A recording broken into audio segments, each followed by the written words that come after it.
Praise the Lord. जय मसीह की ये किताब स्वर्गीय सामर्थ 366 संदेशों की एक पुस्तक है और जिसमें आप 366 संदेशों को हर दिन पढ़ सकते हैं। ये किताब आपके आत्मिक जीवन के लिए बड़ी लाभकारी होगी।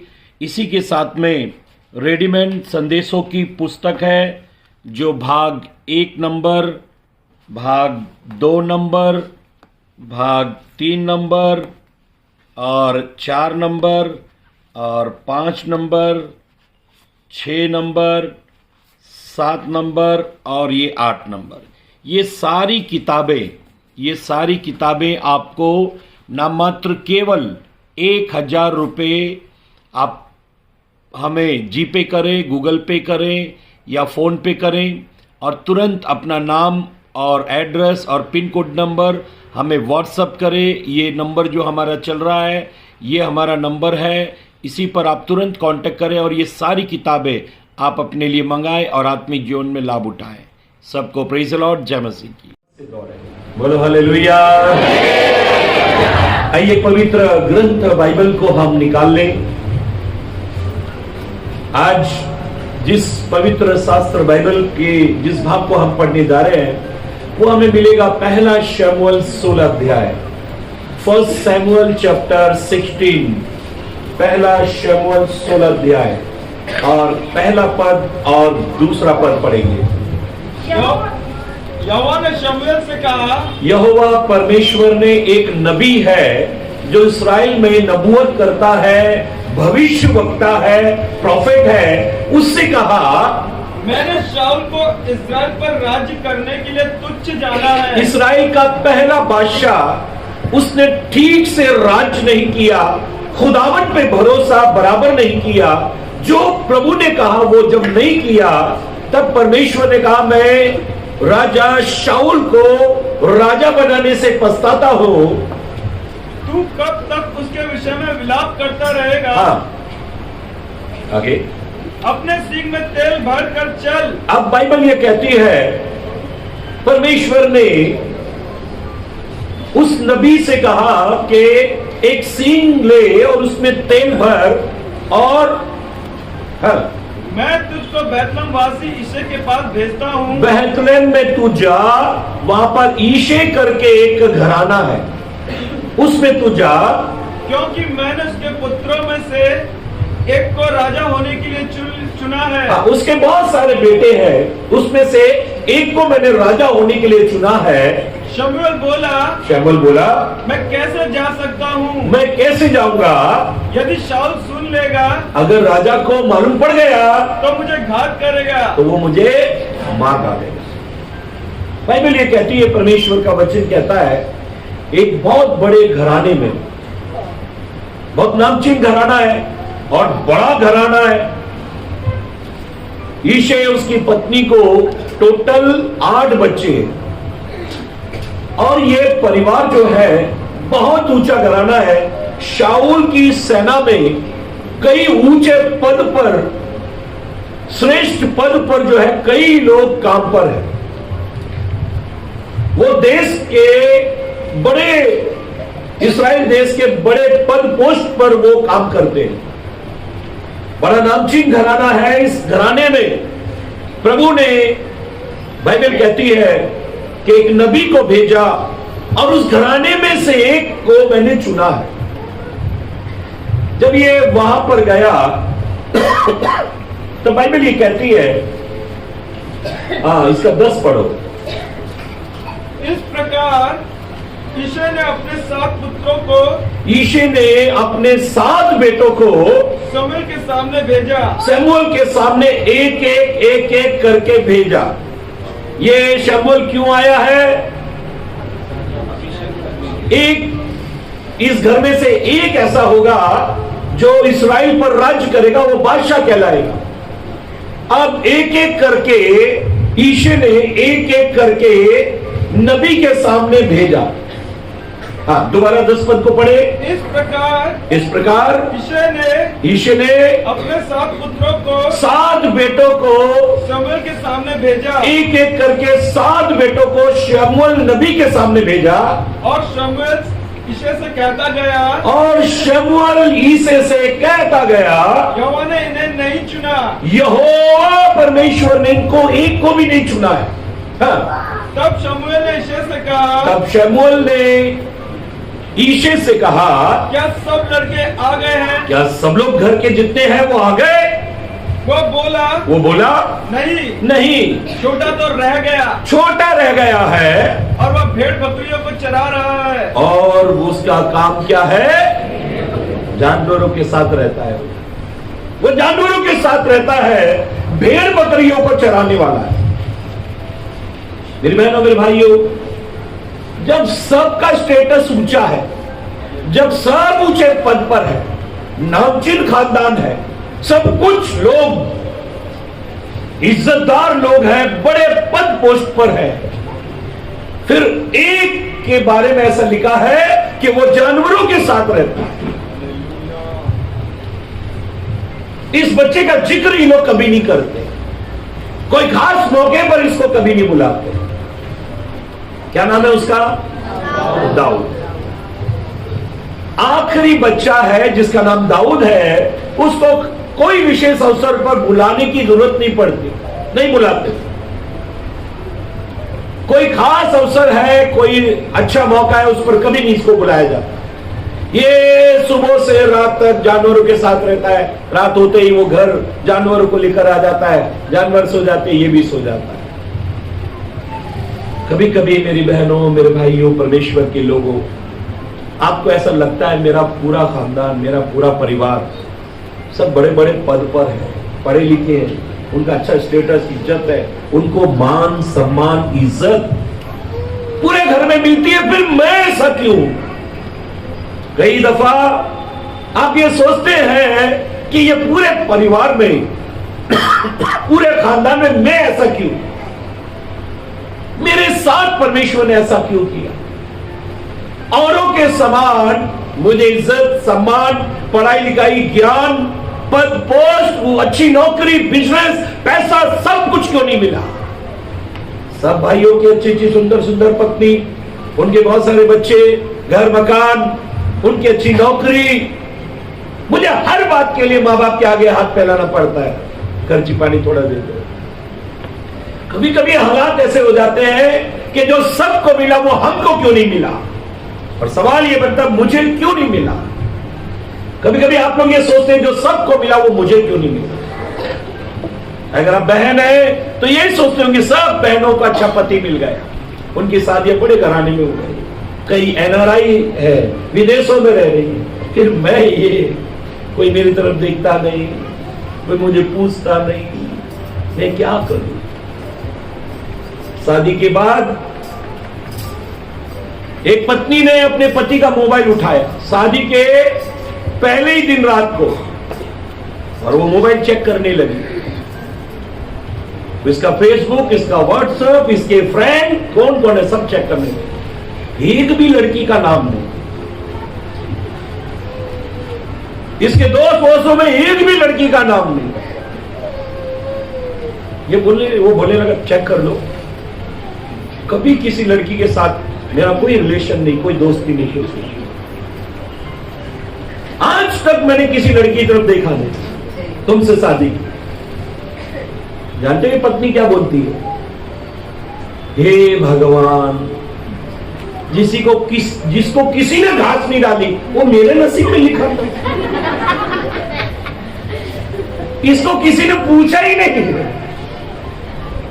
ऐसा ही कहा, पागल मेरे नसीब में आ गया। मेरी बहनों, मेरे भाइयों, परमेश्वर के लोगों, कई दफा, कई बार मैं विशेष क्यों नहीं हूं, जीवन में प्रश्न आ जाता है। जो सब के साथ हो रहा हूं मेरे साथ क्यों नहीं हो रहा? मैं अलग थलग क्यों हूं? क्यों परमेश्वर की दुनिया में सब नाम कमा रहे, मेरा नाम ऐसा क्यों? सब इज्जत कमा रहे हैं, मैं ऐसा क्यों? सब अच्छा खा पी रहे हैं, मैं ऐसा क्यों? नई नई सेवकाई में जब मैं आया, दिवाली का दिन था, सब लोग कपड़े उपड़े पहनकर, कोई होटल में जा रहा, इधर उधर जा रहा, हमारी प्रार्थना सभा छूटी। और जब मैं और मेरी वाइफ आ रहे हैं, जेब में एक भी पैसा नहीं है। और जानते हो, जब मैं जॉब करता था, बोनस वगैरह मिलती थी, सबसे ज्यादा पैसा मेरे पास होता था। मुझे घड़ी खरीदना, टी शर्ट पहनना, इसका बहुत शौक था। मेरे पास बहुत सारे ऐसे वैरायटी, बहुत सारे ऐसे आर्टिकल, बड़े बड़े अच्छी अच्छी चीजें होती थी। जब नौकरी छोड़ दी, उसके बाद में एकदम साधारण सा जीवन हो गया प्रभु की सेवकाई करते समय। मुझे याद है, मेरे वाइफ को शादी के बाद एक भी दिन में कभी होटल नहीं लेके गया, वैसे ही नहीं, एक भी दिन होटल नहीं। हाँ, सूप कई बार पिया है, लेकिन इसके आगे हम बढ़े नहीं थे। और सूप भी उन दिनों 20 रुपए का, 25 रुपए का आता था। बस 20 रुपया जमा करके वो पी लेते थे, बस उसके सिवा और कुछ नहीं खाते। जीवन में सवाल आया, सब लोग अच्छे पद पोस्ट पर, जिस घराने में आप रहते होंगे, शायद आप में से कोई यहां पर ऐसा बैठा होगा कि जिसके पास नौकरी भी नहीं, शादी भी नहीं हुई, कोई रिश्ता भी आज तक नहीं आया, कोई नौकरी का ऑफर नहीं आया, आप सुंदर भी नहीं है, पढ़े लिखे भी नहीं है, आपके हिस्से में जब बंटवारा हुआ तब कुछ भी नहीं आया। तो आप बोलते हुए, प्रभु ना तो अपने पूछते, ना तो गैर पूछते, हे परमेश्वर तू भी नहीं मुझे पूछता। कई दफा मेरी बहनों, मेरे भाइयों, हमारे ऐसे हालात हो जाते हैं कि कोई नहीं पूछता मुझे। और यही बात हम परमेश्वर पर भी लागू कर देते हैं, हे परमेश्वर तू भी मुझे नहीं पूछता, क्यों मेरा जीवन ऐसा है। मेरे बहनों, मेरे भाइयों, 7 लोग जो बड़े पद पोस्ट पर है, हट्टे कट्टे, लंबे चौड़े तगड़े हैं, जिनको दुनिया पूछ रही है, जानते हो बाइबल में लिखा है उनको परमेश्वर ने नहीं पूछा। अगर आप बड़े पद पोस्ट पर हो, यह सम्मान मिल रहा, इज्जत मिल रही है, लोग आपके लिए ताली बजा रहे हैं, तो विषय यह है, क्या खुदा आपके लिए ताली बजा रहा है? क्या प्रभु आपको सम्मान दे रहा है? क्या प्रभु की तरफ से आपको इज्जत मिली है? क्या जो कुछ आपके हक में आया है वो प्रभु ने आपको दिया है? दुनिया में 2 हाथ चलते हैं, एक हाथ इंसान का है, एक हाथ परमेश्वर का है। इंसान के हाथ की सहायता लेकर बहुत लोग ऊंचे और बड़े सक्सेस सफल हो गए, लेकिन अगर उसके बाद परमेश्वर का हाथ आपके साथ नहीं है, यह सफलता कभी भी गिर जाएगी। भारत के बहुत बड़े उद्योगपति अडानी के विषय में अभी चर्चाएं हैं, इतने 1000 करोड़ का कर्ज में वो दब गया, नामचीन व्यक्ति अचानक कर्ज में आ गया। जो फेमस है, अब सब लोग चर्चा कर रहे हैं, इतना कर्जा, इतना कर्जा। मेरी बहनों, मेरे भाइयों, बाइबल ये कहती है, एक नबी, एक प्रॉफेट, एक भविष्यवक्ता, एक खुदा का पैगंबर इस घर में आया हुआ है और सारे सम्मानित लोगों को उसके सामने खड़ा कर दिया, और परमेश्वर एक एक करके सबको रिजेक्ट कर रहा है। बाइबल ये कहती है, उसके आगे पढ़ ले। शमूएल ने यिशै से कहा, शमूएल जो नबी है, उस घराने के मुखिया, यिशै उसका नाम है, उससे कहता है, उसे बुलवा भेज, हाँ, क्योंकि जब तक वह यहां ना आए। वो उसके यिशै को कहा कि क्या और कोई है तेरा बेटा? क्या सब आ गए? तो बोलता नहीं, एक है, वो जानवरों को चराता है। एक ऐसा काम उसको दिया गया, जब सारे अच्छे पद पोस्ट पर हैं, तो क्या एक नौकर नहीं रख सकते? बोलो, रख सकते कि नहीं? रख सकते। फिर वो नौकर बेटे को क्यों बनाना? कई बार आपको ऐसा लगता होगा, इस घर में मेरे नौकर के सिवा मेरी कोई इज्जत नहीं, नौकर की जैसी इज्जत। अरे नौकर तो भी पगार लेता है, पर वर्ड से काम करता है, इधर तो वो भी नहीं है। जब पूछा गया क्या कोई और है, उसने कहा हाँ, एक है, एक छोटा बेटा है, वो जानवर चराता है, जानवर के साथ रहता है। जब सब बड़े बड़े पोस्ट पर है, राजा शाऊल की सेना में है, तो फिर किसी ने एक नौकर क्यों नहीं रख लिया भेड़ बकरियों को, जानवरों को पालने के लिए? मेरी बहनों मेरे भाइयों, कई दफा आपको ऐसा लगता है कि मुझे कोई नहीं पूछता, कोई मेरी मदद या कोई मेरी सहायता नहीं करता। कभी कभी जीवन में ऐसा प्रश्न आ जाता है, मेरे साथ ही ऐसा क्यों? जब सब अच्छे घराने के लोग हैं तो मैं ऐसा साधारण सा क्यों?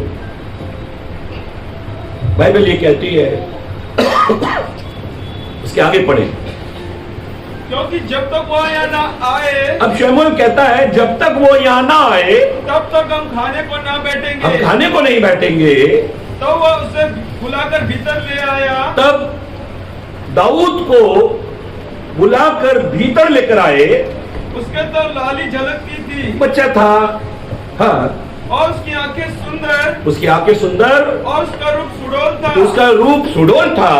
तब यहोवा ने कहा, तब यहोवा परमेश्वर ने कहा, उठकर इसका अभिषेक कर। उठकर इसका अभिषेक कर, यही है। यही है। तब शमूएल ने अपना तेल सिंह लेकर, तब शमूएल ने अपना सिंह लेकर उसके भाइयों के मध्य में, उसके भाइयों के पूरे खानदान के मध्य में उसका अभिषेक किया। उसका अभिषेक किया। हालेलुया। सब लोगों के बीच में जो आपको पूछते नहीं है, जो आपकी चर्चा नहीं करते, जो अच्छे अवसरों पे आपको नहीं बुलाते, आपका नाम सबसे पहले कट होता है। अरे इसको रहने दो। जब सबके लिए बढ़िया बढ़िया चीज आती है, आप तक नहीं पहुंचती, आपके बाद हिस्से में कुछ आता ही नहीं है, तब आप रोते हैं, अरे मेरे साथ ऐसा क्यों? तू रहने दे, चल तुझे बाद में दिलाऊंगा, चल। ऐसा करके उसको अक्सर निग्लेक्ट किया जाता है, इग्नोर किया जाता है, उसके नाम की चर्चा नहीं होती।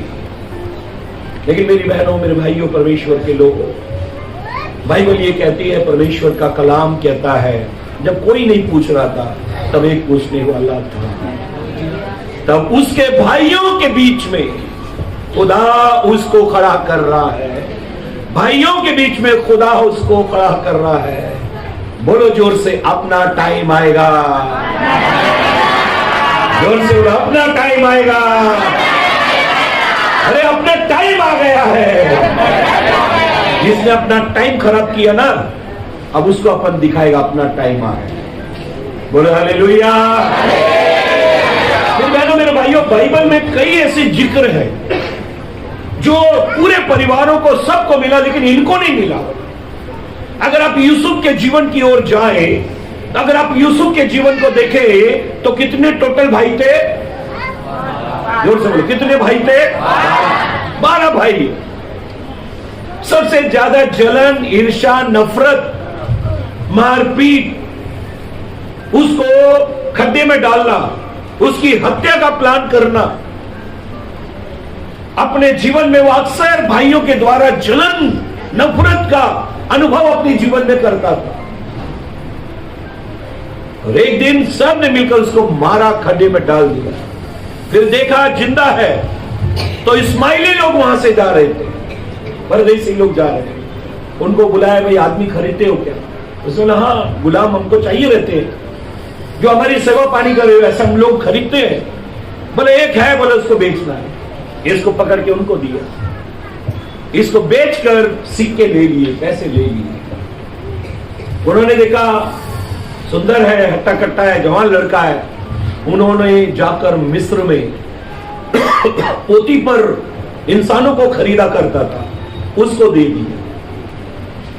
पोती पर इंसानों को, गुलामों को खरीदा करता था और उसके हाथ में इसको दे दिया।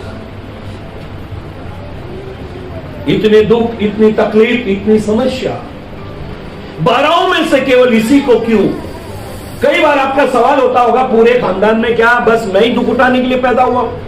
सारी रोग, बीमारी, तकलीफ, समस्या क्या मेरे जीवन के लिए? क्या मेरे हिस्से में आती है सब चीजें? कई दफा, कई बार आपको ऐसा लगता है क्या मेरे साथ में हो रहा है? मिठाई का डब्बा जब मेरे हाथ में आता है, जब उसमें खुरचन बसती है, पीस बसता ही नहीं, फिर मैं सब इधर उधर से खरोच कर एक पीस बनाता हूं, तब जाके वो मुंह में डाला जाता। मेरे हिस्से में कुछ नहीं आता, मेरे पास कुछ नहीं आता।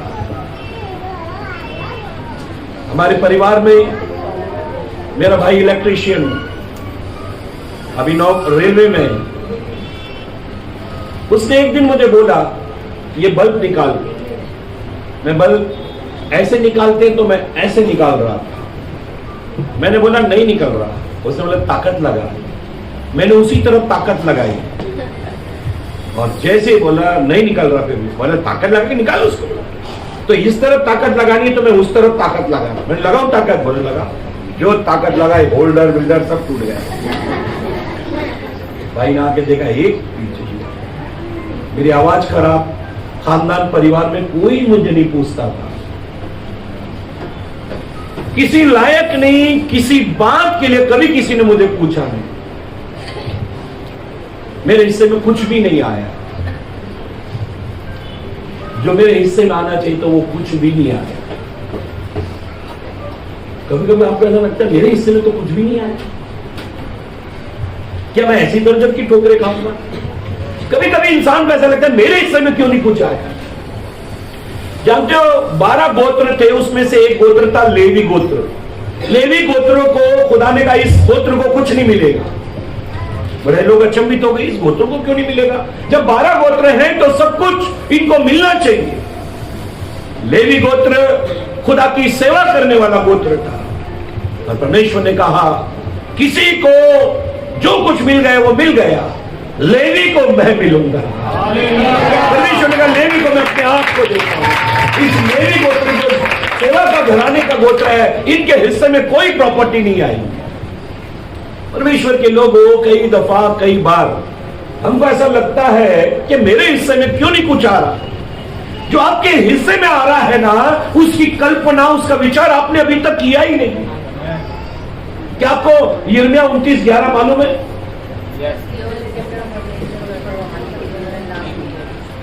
तेरे विषय में मैंने जो कल्पना बनाई है उसे मैं जानता हूं, वे हानि की नहीं परंतु परमेश्वर ने आपके लिए एक योजना बनाकर रखी। उसने आपको इस दुनिया में, इस संसार में यात्री, परदेसी, मुसाफिर, फकीर, गवार, अनपढ़, अनजान करके नहीं, लेकिन एक विशेष जीवन देकर आपको उसने बुलाया। केवल उसके भरोसे रहो तो आपको फिर किसी पर भरोसा करने की जरूरत नहीं। आप उसकी ओर देखते रहो, फिर किसी और की तरफ देखने की जरूरत नहीं। केवल उससे मांग लो तो आपको किसी से मांगने की जरूरत नहीं। बाइबल कहती है यूसुफ पोतीफर के घर में गया, पोतीफर की पत्नी ने उसको गलत इल्जाम में फंसाकर, झूठे आरोप लगाकर जेल में भिजवा दिया। अगर मैं और आप वहां होते तो ये कहते ये मेरे जीवन किस तरीके से बर्बाद हो गया, मेरे जीवन में हुआ क्या है। वो यूसुफ बड़ा सोच विचार में पड़ गया। एक बार यूसुफ ने दर्शन देखा और वो दर्शन अपने पिता और भाइयों को बताया। तो जानते हो भाई तो डांटते डांटते थे, एक बार बाप ने भी डांट दिया। जबकि बाप के साथ में खुदा ने खुद कई बार दर्शनों में और विशेष रीति से बात की थी, लेकिन बाप भी उस दर्शन को समझ नहीं पाया जो दर्शन यूसुफ ने अपने पिता और अपने भाइयों को बताया। हो सकता है कई लोग आपको, अपने भी लोग आपको पहचान नहीं पाए। जरूरी नहीं है कि सब लोग आपको पहचाने, ये जरूरी नहीं है कि सब लोग आपको पहचाने। और बाइबल कहती है वो जेल में चला गया। अब जेल में निर्दोष होते हुए भी वो जेल में जीवन जी रहा है। कई बार आप सोचते हैं अपने जीवन में मेरी गलती क्या है, मैं ऐसा कौन सा गुनाह है जो मैं जीवन में लेकर आया जिसकी सजा मुझे मिल रही है। कई बार आदमी बहुत परेशान हो जाता है, सोचने लगता है मेरे साथ ऐसा क्यों हो रहा है, मेरे साथ ऐसा क्यों हो रहा है। एक ओलंपिक में पानी में जो तैरते हैं ना, उस व्यक्ति ने उस पूरे ओलंपिक में 8 मेडल जीते, 8 मेडल जीते। तो एक व्यक्ति आया, एक पत्रकार आया, उसको कहा आपकी किस्मत बहुत अच्छी है, आपका लक, किस्मत बहुत अच्छी, आपने 8 मेडल जीत लिए। आज तक कोई 1 मेडल जीत ले, 2 मेडल, आपने 8 मेडल एक साथ जीत लिए, तो आपकी किस्मत बहुत अच्छी।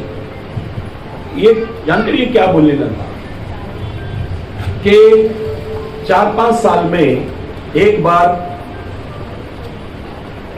ये प्रतियोगिता होती है और इसके लिए मैं हर दिन 8 घंटे पानी में रहता हूं, प्रैक्टिस करता हूं हर दिन 8 घंटे। और 8 घंटे पानी में रहने के कारण मेरा शरीर है ना ऐसा बहुत खराब हो जाता है, ऐसा गल सा जाता है। फिर मुझे नॉर्मल पूरे दिन रहना बहुत मुश्किल होता है। 8 घंटे मैं पानी में रहता हूं और इतने साल मैंने प्रैक्टिस की, उतने साल इतना शरीर मेरा वैसा होता है। इसने कहा भाई मेरी मेहनत को नसीब लक, इसको क्यों आदर सम्मान दे रहे? अरे अगर लकी है, अगर किस्मत ही है, अगर नसीब ही है, तो फिर क्या मैं प्रैक्टिस नहीं करूं? जानते हो परमेश्वर के लोगों, बाइबल में नसीब, लक, भाग्य ऐसा कोई वर्ड नहीं, कहीं भी परमेश्वर ने नसीब नाम की कोई चीज नहीं रखी। सफलता नसीब से नहीं पसीने से मिलती है। अगर आप नसीब के भरोसे रहे तो आपको कुछ नहीं मिलेगा। आप परमेश्वर में मेहनत करो। पवित्र ग्रंथ बाइबल में ऐसा लिखा है, यूसुफ जब जेल में था, किसी ने एक दर्शन देखा, राजा ने दर्शन देखा, जेल के पहरुओं को जो पिलाने वाले थे उन्होंने दर्शन का अर्थ नहीं बता पाए। बहुत सारी ऐसी घटनाएं हुई और बाइबल ये कहती है कि तब यूसुफ को राजा के पास ले जाया गया और यूसुफ ने राजा के स्वप्न का अर्थ बता दिया। आपके जीवन में जो ये नफरत, घृणा, लोग आपको अलग कर देते हैं, पूछते नहीं है, इन चीजों को भूला मत करो। इनको अपने जीवन का आधार बनाओ। जब कोई प्रोग्राम में आपको पूछा नहीं गया, आपको इज्जत नहीं मिली, आपको सम्मान नहीं मिला, घर के लोगों ने नहीं पूछा, आसपास के लोगों ने नहीं पूछा, जब आपको कुछ नहीं मिला, तब इसको जुनून बनाओ, जुनून। और प्रभु से कहो कि प्रभु संसार से मुझे कुछ नहीं मिला है। बाइबल ये कहती है तब एक झटके में खुदा ने यूसुफ को उस देश का जहां पर ये गुलाम है वहां का प्रधानमंत्री खड़ा कर दिया। एक बात याद रखो, जो आपको नहीं पूछ रहा, जबरदस्ती कुछ ऐसा मत करो उसके हाथ पैर जोड़ो, चापुलिसी करो, पैर चाटो उसके, बोला इसकी जरूरत नहीं है। बहुत जगह पर ऐसे है, जबरदस्ती सम्मान लेने के लिए, जबरदस्ती कुछ करने के लिए वो पीछे पड़े रहते हैं, उसकी कोई आवश्यकता नहीं है। जहां से आपके लिए सम्मान आ रहा है ना, आप उसके पीछे पड़ जाओ। आप जब परमेश्वर के पीछे पड़ जाओगे ना, तो आपको दूसरों के पीछे भागने की जरूरत नहीं पड़ेगी। पवित्र ग्रंथ बाइबल में ऐसा लिखा है, पढ़ेंगे उत्पत्ति की किताब, उत्पत्ति की किताब 11 अध्याय 30 पद पढ़ो। उत्पत्ति 11 अध्याय पद 30। सारा तो बांझ थी, सारा तो बांझ थी, उसके संतान ना हुई। इतना बड़ा परिवार, सबके बच्चे हो रहे हैं, अचानक सारा का नाम आया। पूरे परिवार में अगर ये पूरा अध्याय आप पढ़ें तो सबके बच्चे हो रहे हैं, इनकी शादी हो रही, इससे ये बेटा पैदा हो रहा, उससे वो पैदा हो रहा, उससे ये हो रहा, उससे ये हो रहा, सब घर में अचानक सारा का नाम आया और लिखा है सारा बांझ थी, उसको कोई संतान नहीं। सारा सोचने लगी, अब्राहम सोचने लगा, पूरे परिवार में सब कुछ ठीक ठाक है, हमारे साथ ऐसा क्यों, हमको बच्चे की आशीष दोगे। ऐसा लिखा है, इसका 27 से पढ़ लो। तेरा की वंशावली यह है, तेरा की वंशावली ये है, तेरा से अब्राम, तेरा से अब्राम, नाहोर, नाहोर और हारान का जन्म हुआ, हारान का जन्म हुआ, और हारान से हाँ, लूत का जन्म हुआ। लूत का जन्म हुआ। हारान अपने पिता के सामने ही हाँ, कसदियों के उर नामक नगर में, हाँ, जो उसकी जन्मभूमि में थी, हाँ, मर गया। हाँ, अब्राम और नाहोर दोनों ने विवाह किया। हाँ, अब्राम की पत्नी का नाम सारे और नाहोर की पत्नी का नाम मिल्का था। हाँ, यह उस हारान की बेटी थी, हाँ, जो मिल्का और इसका का दोनों का पिता था। हाँ। सारे तो बांझ थी। अब सारा का नाम आया।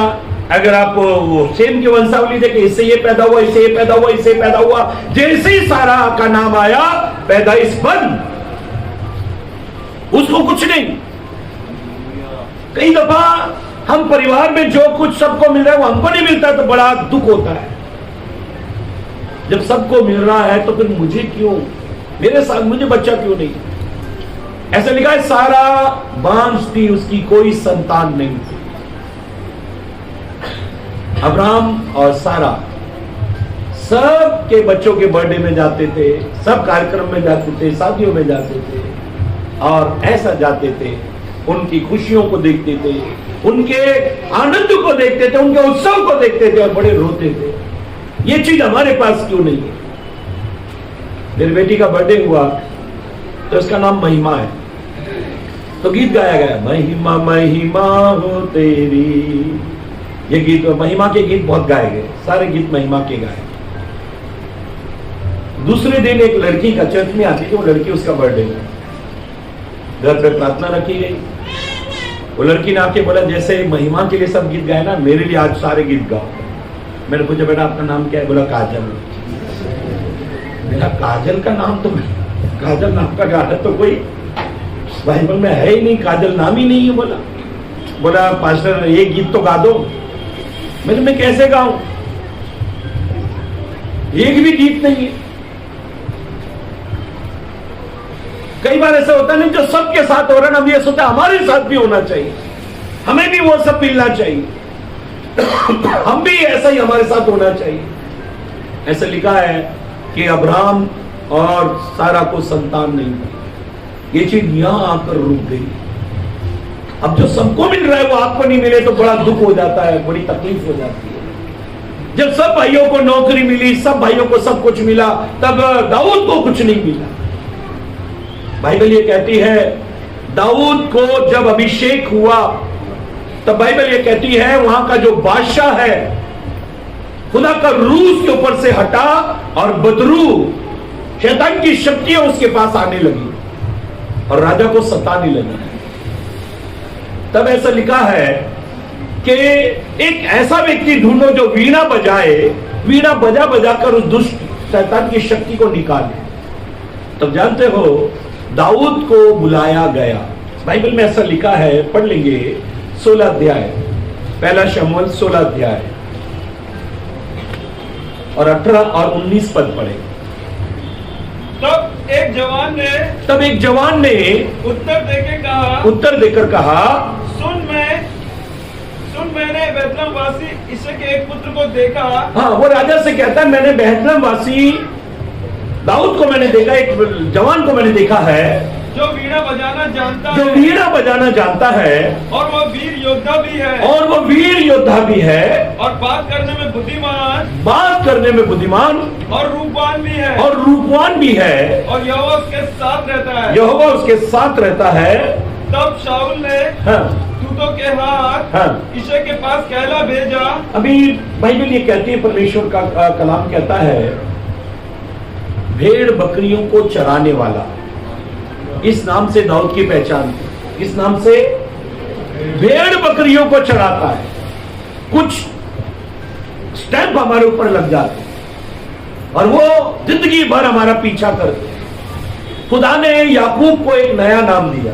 क्या नाम था वो? इस्राएल। पूरी बाइबल में याकूब को इस्राएल का ही नहीं पुकारा गया, केवल याकूब ही पुकारा गया। कुछ जीवन ऐसा है, कुछ नाम ऐसे जो हमारे साथ ही चलते। राहब जब बच गई तब भी राहब के नाम के आगे क्या लिखा गया? वेश्या। राहब वेश्या। कुछ संसार के लोगों ने हमारे नाम से कुछ जोड़कर रखा है, फेलियर, बेवकूफ, पागल, मूर्ख, ऐसा कुछ तो भी हमारे नाम के साथ जोड़कर रखा है और वो हमको बहुत पीड़ा या दर्द पहुंचा देते। सारा को जब भी नाम लेते थे, सारा, वो जो बांझ औरत है वो बांझ, ऐसा करके नाम लिखा गया। जब दाऊद का नाम लिया जाता था तब दाऊद को लोग बोलते थे, वो जो भेड़ बकरी को चराता है। कुछ लोग नीचा दिखाने के लिए वो नाम हमारे नाम से जोड़ देते। एक बहुत बड़े प्रभु के दास विलियम कैरी, उनको एक बहुत बड़ा अवार्ड मिला। उन्होंने भारत में एक बहुत बड़े बाइबल कॉलेज की, श्रीरामपुर की रचना की और बहुत सारी बाइबल का ट्रांसलेशन किया, बाइबल प्रिंटिंग कराई। एक बहुत बड़े सम्मानित स्टेज पर जब उनको बुलाया गया और जब उनको अवार्ड दिया जा रहा था तब जो स्त्री वहां मीटिंग कंडक्ट कर रही थी, उस स्त्री ने कहा ये इनके चप्पलों की दुकान थी, ऐसा करके उसको बेइज्जत सा किया। इनकी चप्पल की दुकान थी। जानते हो विलियम कैरी ने बोला, मैडम एक मिनट जरा माइक देगी मुझे। इन्होंने माइक लिया, बोला आपको गलत फहमी है, आपने गलत सुना है। मेरी चप्पलों की दुकान नहीं थी, मैं चप्पल जो टूट जाती ना उनको सिलता था।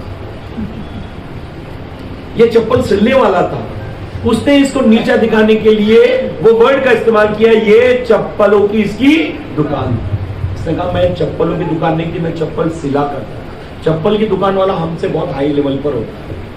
इसने अपने आप को और छोटा कर लिया। दुनिया आपको सम्मान दे, इज्जत दे, उसकी परवाह मत करो, उसकी जरूरत नहीं है। जब सारा और अब्राहम को बांझ करके लोग बुलाया करते थे, एक दिन खुदा की आवाज अब्राहम के पास आई, हे अब्राहम, इस घराने को, यहां के लोग को, सबको छोड़ अलग हो जा। जानते हो, कई लोगों के साथ में नहीं रहना। अगर आप बाइबल को अच्छी तरह से पढ़ें तो प्रभु ने जिन लोगों को ऊपर उठाया, उन लोगों ने क्या किया? जो लोग उसकी इज्जत नहीं करते, सम्मान नहीं करते, पूछते नहीं, उनसे अलग कर दिया। यूसुफ जब मिस्र में गया तब प्रधानमंत्री बना। जब अब्राहम और सारा उन्होंने अपने पिता के घर को, अपने लोगों को, अपने जन्मभूमि को, सबको छोड़ दिया, प्रभु के पीछे निकल गए, तब अब्राहम विश्वासियों का पिता बन गया। याकूब अपने घर से जब निकल गया तब वहां पर आशीषित व्यक्ति हुआ। दाऊद को प्रभु ने जंगल में ही रखा।